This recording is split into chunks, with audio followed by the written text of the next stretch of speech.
उंबरगाव तालुका श्रीरामपूर येथे दरोड्याच्या तयारीत असलेले 4 आरोपी 4,26,700 रुपये किमतीच्या मुद्देमालासह जेरबंद करण्यात स्थानिक गुन्हे शाखेला यश आले असून घरफोडीच्या 2 गुन्ह्यांची उकल देखील करण्यात आली आहे।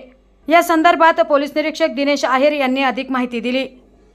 गंगापूर तालुक्यातील रेकॉर्डवरील गुन्हेगार गुंड्या डिस्चार्ज काळे व त्याचे काही साथीदार हे बेलापूर ते पडेगाव जाणाऱ्या रोडवर दरोडा टाकण्याच्या उद्देशाने थांबले असल्याबाबत स्थानिक गुन्हे शाखेला माहिती प्राप्त झालेली होती।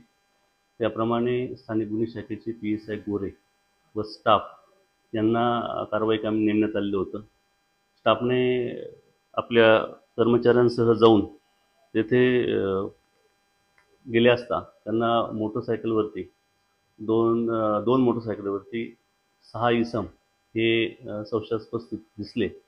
त्याप्रमाणे पथकाने त्यांना शिताफीने ताब्यात घेतलं।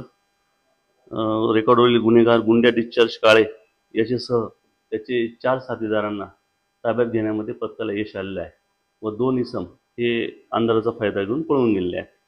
त्यांना ताब्यात घेतलं असता त्यांच्या कब्जामध्ये